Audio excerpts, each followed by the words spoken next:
Sup?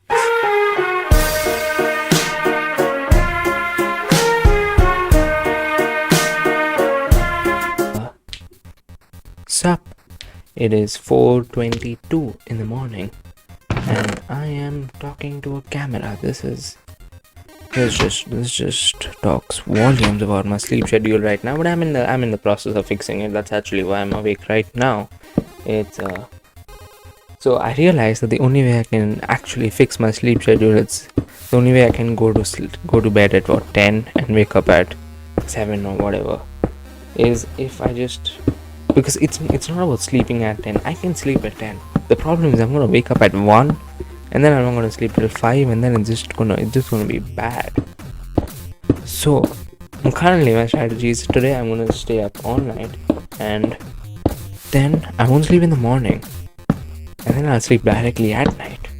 So I just missed a little bit of my cycle, and I'll finish that cycle of sleeping tonight at about 10, and then I'll just wake up whenever I do wake up. That doesn't matter, because whenever I wake up, I'm gonna be awake on the beginning of a new cycle. And then say I wake up at what, even if I wake up at 9, let's say, even though that means I'll sleep for 12 hours, 11 hours, 13 hours, I don't know, I can't count. Even if I wake up at 9, that means that's the start of my new cycle, and then I can just, once I get that, I can just keep the momentum going and wake up every day at 9. And 9 is not even early. I could do it. I could wake up at 8. Oh, that would be a lot of my life's problems would have been solved then, wouldn't they? This is what the stuff has driven me to. I've got 4 books on my table right there, and one of them, so they're all books that I started reading that I never finished. One of them is Art of War by Sun Tzu, by the way, which is a great book. I bought it for the memes, and then I read like half the book, and it's actually a pretty good book once you get into the philosophy of things. Pretty good book. I don't know what I'm doing here, by the way. I'm just rambling. Then I've got The Godfather, which is The Godfather. Okay, the movie is great, right? I'm not even going to start on the movie. The movie is fantastic. I was actually going to rewatch the movie. Then I didn't. I plan to, maybe someday. The first 2 movies, and then maybe the third. I've not watched the third. Everyone told me it's bad, and everyone told me not to watch it, so I haven't watched it. But maybe I'll watch it this time. If I watch the first 2, then I'll probably watch the third. So anyway, yeah, The Godfather book, right? It is just exposition for like, let me grab the book and tell you. This is 600 pages long. 600 pages long. Just exposition. That's the entire novel. Just exposition. It's just, so there's a rule in writing, right? I know this because I write sometimes. This is rule in writing. Show don't tell. It means say there's a character who's angry, rather than saying say the character's name is what, Ringo. Say instead of writing Ringo is angry, you say Ringo clenched his jaw and furrowed his eyebrows, or something like that. This is just a really basic example, but this is essentially what show don't tell is. It's about, why am I moving so much? You know what, it's fun, who cares? I've got a revolving chair, so I'm taking advantage of it, and it helps me keep flow of things. Whatever. Point is, show don't tell is absolutely not. Mario Puzo, when he was writing The Godfather, he did not care for the rules of show don't tell. He absolutely did not. He only told, and he told for 600 pages, and it may have inspired the greatest movies of all time, but it is a pain to read. It's actually quite interesting though. I mean, especially because I'm trying to write gangster novels, right? Trying to get into the genre and stuff. And this book, conceptually, it really sets a precedent for gangster novels, and tells you how things like this should be shaped. Obviously, I cannot copy the style that he used, not just because that'll be copying, because you can copy styles. Copying style isn't really copying. It's not plagiarism or something. but because no one's gonna like reading this, because again, attention span. I talked about this yesterday, or wait, was it? It was like 3 days ago. I don't know. I have no concept of time. Okay, I spoke about this when I said, what did I say? Yeah, no one really has the attention span to read books. Oh no way! People don't even watch movies anymore because movies go on for too many hours, and they don't have the time to spare. I should probably have my medicine. I'm supposed to have this in the morning and at night. I think this is the right time to have this medicine, because I didn't have it today morning or tonight. Yesterday morning, whatever times. I need to have exactly 4 of these. This medicine doesn't really do anything. You're supposed to have it. Anyway, what was I talking about? I need to do this a lot. Let's move on to the next book. I have India After Gandhi, which is this one's fat. This one's fat. Look at this. Look at this chonker. 898 pages. This one's good. I think I've read like 50 pages out of that. I plan to finish it one day. It was actually, I was gonna finish it 2 years back. I was gonna do, and then I realized, okay, if I do 1 page at a time, there's a chance that I'll finish it. And I did not. But yeah, today I'll read it after I'm done recording this.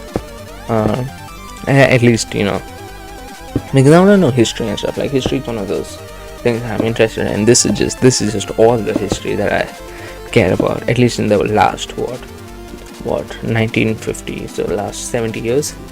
A lot of history in that chunk of a book. And then I've got Makbul, which is let me show you. Let me show the book.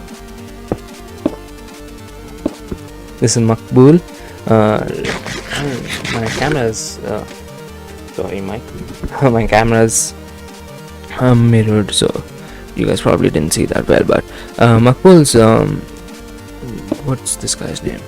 Vishal Bhardwaj. Yeah, Vishal Bhardwaj's adaptation of Shakespeare's Macbeth. And I was actually asking my friend what the plot of Macbeth was, because I've not read Macbeth. Macbeth's about, and Makbul is also technically about. So it's about the desperation that a man will go to in order to. I've not read it. I can't critically analyze Makbul for you or Macbeth for you. But the reason I have this is because it's a script, right? It's not a book. It's a script. Yeah. It's also in Hindi. But yeah, the reason I'm reading this is because I want to learn how to write scripts and stuff, because I wrote one and it's like a script to a short film, and I thought, okay, I'm gonna write a script to like a whole chonker of a movie. And then obviously the short film script that I wrote, it was very, very amateur, and now I decided maybe if I like read other film scripts. So my plan is I'm going to read this and then I'm going to watch the movie, because I've not watched the movie for this. So I'll read this and then I'll watch the movie, and once I remember, when I've read the book and when I've read the script, then I'm going to look at the movie and realize how he translated from the script to the movie, and then that's going to tell me how. So the movie is going to be my imagination and the script is how it turns out. And then the script, and then when I write my own script, I can tell what the rules I need to follow, and it's just going to give me a better idea on things like this. What else? What else do I have to talk about? Corporate Twitter accounts. God, I hate them. Oh, I hate them so much. I was just scrolling through Twitter like 5 minutes back, and that's actually what inspired me to come up here and talk about stuff. It's because I hate corporate Twitter accounts so much. God, they're annoying. And Skittles just tweeted about Minecraft. Just so you know how much of a dystopian society we're living in. A chocolate brand is tweeting about Minecraft Bed Wars because they want likes and because they want you to buy that product. And the fact is, it's not even corporate Twitter outside, because you don't blame the companies for stuff they do. They do everything bad. You blame people that defend them. There's people literally like, oh, actually, Skittles cares about Minecraft. They're not doing it for clout. Of course, they're doing it for clout. They're a goddamn company. They run on profit motives. You think Skittles, the brand cares about? Skittles, the brand cares about what Minecraft YouTubers think, what Minecraft players think. No, they want you to buy their chocolate. That's all they want. That's literally all they want. I don't know how you can confuse this for anything else. I don't know how you can defend them. Or, and you know what's dystopian about this, right? It's the fact that people actually like brands more because of this persona they put up on Twitter. Like there's Wendy's. Oh god, Wendy's was an epidemic. God. They even I used to follow them on Twitter back when I was 10. Because, oh yes, everyone's heard the legend of Wendy's roasting people. Ha ha ha. Funny. Not. It's actually not funny at all. It's just because they're a brand that does not mean they can do stuff that human people do, because they're not human people. Brands are not people. You can defend a person. You cannot defend a brand, because brand do not have ideologies. Wendy does not think. Wendy is 50 billion people running that damn Twitter account. They are Wendy. They are 50 billion ideologies coming to make you like them. And they're like fake friends. But worse, so much worse, because they just want your money. And the fact is, people go out and defend these fake friends, and that just pisses me off, It's one of those capitalism things. This capitalism thing that probably should not talk about on stream, because that's too political. What else? I'm not on stream. I don't know why I said stream. I haven't streamed in weeks. I just don't feel like it. I don't know. I'm making videos. I actually edited 4 videos today because I was in the mood. I do that a lot, actually, because now there's just so many hobbies that I'm pursuing at the same time. On one hand, I sometimes don't give some of them as much attention as I should. But in a week, I think I give one day to each of the many hobbies that I'm pursuing. Maybe writing, or making YouTube videos, or streaming. Streaming and YouTube videos does it come under? It does not come under the same category. Streaming is different from streaming. Recording come under the same category, and editing is a category on its own. And then there's writing, movie reviews and stuff that I'm also pursuing. And there is, what else is there? Oh, gaming. That's one of those things I do when I'm bored, actually. But yeah, that's that. It's 4:35. What else do I have to talk about?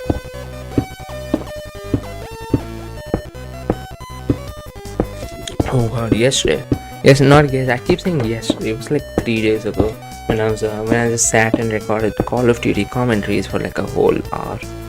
And I think I did 4 videos worth, maybe 4 or 15 chunky minutes, which I can pull off for I think a month before.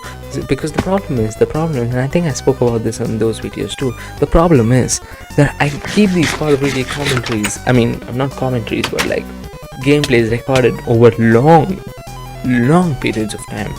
So just in case I need to make a commentary and I don't have video to go in the background of it, so I record these over long periods of time, and the game updates, because the game updates every month. So what I end up with is really outdated gameplay. And I'm talking what was that video? The one that got 500 something views. That was pretty. That Tribute to Technoblade, yeah. God, the gameplay on that was so damn old. I do not play like that. I think back then I was level 30, and I've been level 150 at least for the last year. So you know how old that is. It's really old. But yeah, that was the gameplay I had available, and I thought, yeah, why not? And it was a terrible idea, because I was playing terribly in that game. I didn't even have a shoot button. I was playing simple mode. That's how you know it's old. Because I wasn't even used to, playing this. I just, whatever. I just point and shoot, you know. I didn't even pick the gun I was using. I think I was using an UL-77 or something like that, some stupid gun. It was weird. But yeah, now I have updated commentaries, and it's a live commentary, which is good. Because that's what I was doing like a few minutes back, not a few minutes, like an hour or two back. I was aligning the audio with the video, because I record on my laptop and I record the gameplay on my phone directly. Otherwise, you know, from transmitting the phone stuff to the laptop stuff, I lose a little bit of quality, as you can see in the Battle Royale video, the one where I win a game of solo versus squad with only a melee weapon in sniper. That was a very chunky video. A lot of challenges are completed in that. Did not get as many views as I'd hoped, but you know, you win some, you lose a lot. Let me actually talk about YouTube analytics now that I brought that up. Let me pull up the stuff on my phone. You can actually see it. There's a mirror in my background. That is not good placement, but you know what? I can't help it. I cannot help it.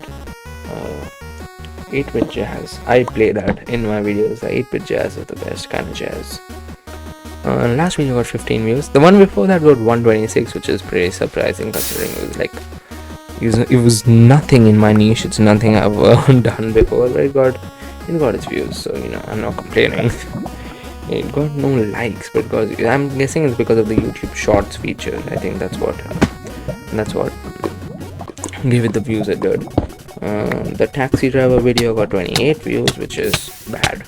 The documentary has not premiered. It's premiering in 47 days. People are asking me why it's two facto fiction, a historic documentary on the nature of an abandoned fort. Yeah. People are asking me why I said it premiered it so far into the future, and I said, you will know.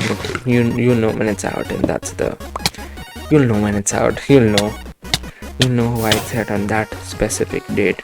Anyway, we got fastest bat only nuclear bomb in free for all Call of Duty Mobile mic update.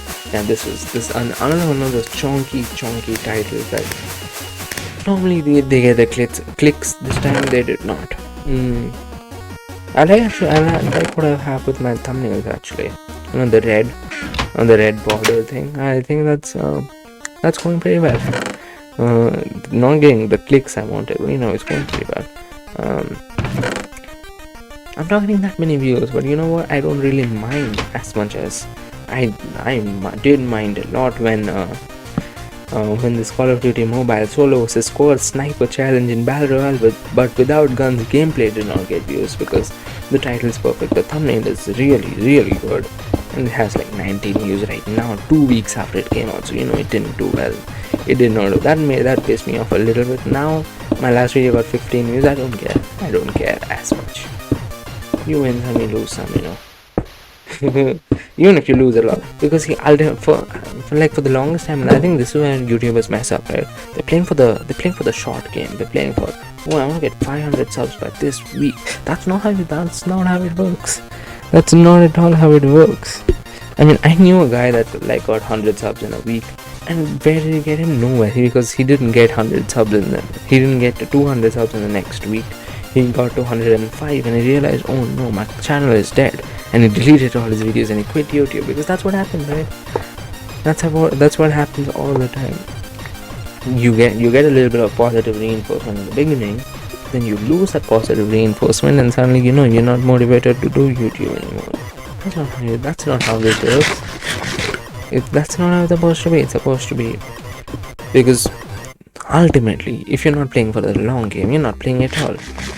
You need to, you know, think 5 years into the future. So that's my goal right now. I don't know if I'm gonna get even like 500 subs by the end of this year. But 5 years down the line, or maybe not 5, but like 10 years down the line, if I keep doing this, if I don't get bored of making YouTube videos, I want 1 million subscribers. It's gonna happen. Because YouTube can only ignore my content for so long, you know. It can only ignore it for, oh my, I kicked my light thing behind me, and that that blacked me. That scared me. Uh, yeah, YouTube can only ignore my content for this long. After that, I'm the boss. I am the boss. At least that's what I'm hoping. Imagine 10 years down the line and I still have like 300 subs or something. That would be, oh god, that'd just be bad. Anyway, happy thoughts.